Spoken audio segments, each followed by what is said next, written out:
بكم وبداية هذه الفترة المفتوحة، ويسعدنا أن يتجدد الحوار مع ضيفنا الكريم الدكتور مجدي حسام، استشاري الطب النفسي والإرشاد الأسري. أهلا وسهلا يا دكتور مجدي.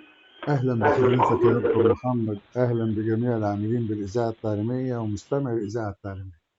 كل سنة وحضرتك طيب. النهاردة بنحتفل بذكرى غالية على قلب كل مصري وعربي ومسلم، وهي انتصارات العاشر من رمضان. يوم جميل، يوم مشهود في تاريخنا. يعني هذه الحرب التي غيرت وجه التاريخ وما زالت تدرس في الكليات والمعاهد العسكرية حتى الآن يا دكتور مجدي. والله يا دكتور محمد، إن كان النهاردة ذكرى العاشر من رمضان اللي بنشعر فيها بالفخر وبتذكرنا بتضحيات أبناء مصر من القوات المسلحة والشرطة، جموع الشعب المصري يا دكتور محمد. النهاردة 53 عام هجري مروا من العاشر من رمضان. أمس كان يوم الشهيد. أمس كان يوم الشهيد. هي التاسع طبعا من مارس، هي يعني من الحسن القدر او يوم الطالع ان يجي يوم 9 مارس وعشرة رمضان، يعني استشهاد الفريق عبد المنعم رياض طبعا، رحمه الله رحمة واسعة. يعني يوم الشهيد، والنهاردة 10 رمضان، انتصارات العاشر من رمضان. يعني يوم الشهيد يا دكتور محمد، دي ما بتيجي الذكرى بتاعته بتكون معاه روح البطولة والتفاني. الشهداء بيركضون في أروقة التاريخ، بس جوه أرواحنا راسخين في قلوبنا. رغم أوجاع الفراق اللي شهدت لها العيون، إلا أنهم بيجددوا الأمل للوطن بجهدهم وتضحياتهم. وكانت التضحيات بتاعتهم وما زال تاريخ البطولة والفداء بيروي ويتصارع ليدون أمجاد هؤلاء الشهداء الأبطال، لأن هو لولاهم ما كانت ذكرى العاشر من رمضان.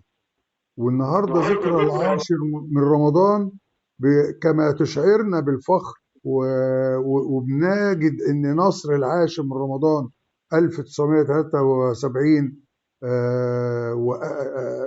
النهارده سيظل يوم عزيز وغالي في تاريخ مصر والأمة العربية أجمع.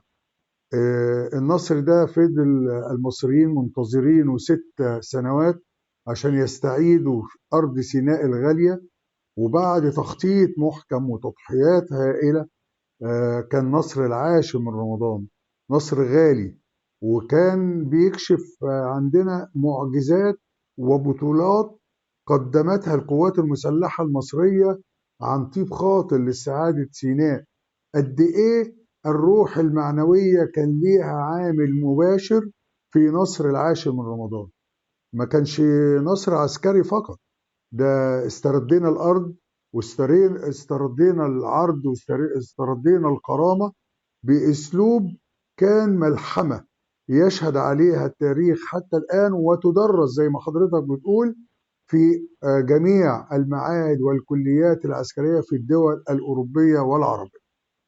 ويعني عايز اقول يا دكتور ان احنا حتى يعني خلال ال6 سنوات اللي هي عرفت بفترة حرب الاستنزاف، لم يقف الجيش المصري مكتوف الايدي او منكسر، بل بالعكس كان هناك اغراق المدمرات وضرب طبعا الميناء الاسرائيلي، وايضا اغتيال العدد من الشخصيات والقيام بالعمليات العسكرية المتعددة. الشهيد إبراهيم الرفاعي والفرقة 39 صاعقة. يعني كانت هناك البطولة المصرية موجودة، وإعادة بناء الجيش المصري كانت موجودة، ولم نظل منكسرين طوال هذه ال6 سنوات يا دكتور مجدي.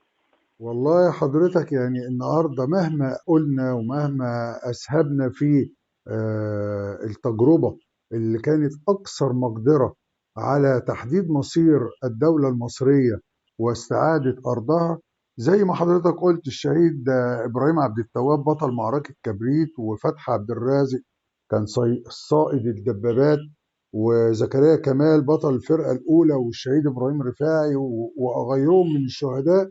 إلا إن إحنا دايما بنقول إن شهدائنا الأبرار كانوا بيضحوا وضحوا بأرواحهم من أجل الحرية والعدل وعودة الأرض لأصحابها. وأنا النهاردة بتقدم بخالص التهنئة لجميع الشعب المصري بمناسبة حلول ذكرى حرب العاشر من رمضان. هذا اليوم هيبقى ملهما للأجيال، مهما تعلموا من التاريخ هيتعلموا منه الإصرار على إزاي يصونوا كرامة الوطنية والتضحية من أجل عزة الوطن. اليوم ده يا دكتور محمد شاهد على بطولات القوات المسلحة، وهيظل ملحمة العبور رمز متجدد دائما.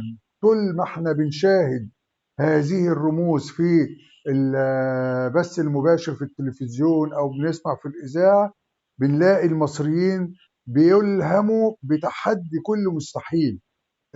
النهارده المصريين دائما بيتحدوا كل ما يكاد لهم من إغراءات ومن دول أخرى، لأن احنا معروفين، احنا مصر، احنا بلد العزة، احنا بلد الكنانة، احنا بلد الأحرار.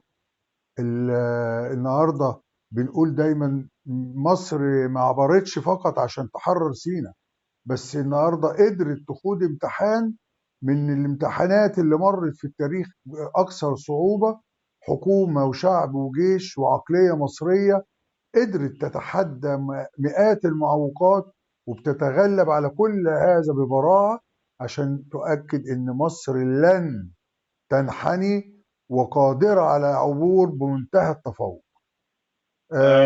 ومطلوب منا ان احنا نلتف خلف القيادة السياسية وما اشبه الليلة بالبارحة، وخاصة في مثل هذه الظروف، ونعلم ما يحاق بالأمة العربية ككل.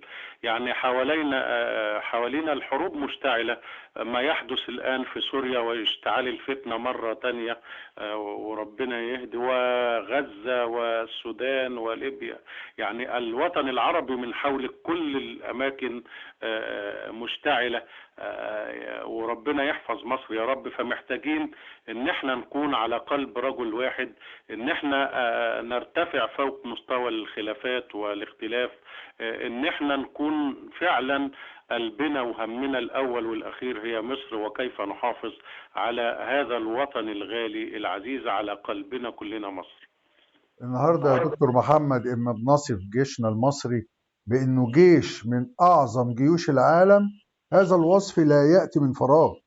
يعني في امور عديده خلتنا نتاكد ان جيشنا الوطني ده هو اللي لازم نلتف حوله. من اهمها ان الجيش المصري هو ذراع الوطن وسيفه، درع الأمة العربية، وأهم عوامل أمنها وأمانها زي ما حضرتك قلت استقرارها الأمني في ظل قيادة سياسية واعية بتاعي جيدا مفهوم الأمن القومي العربي، وبتعمل بكل ما أوتيت من قوة على الحفاظ على أرض مصر، وإن مصر دايما هي سباقة أمام جميع دول اللي بتحاول إن هي توقع مصر في أي حروب أخرى.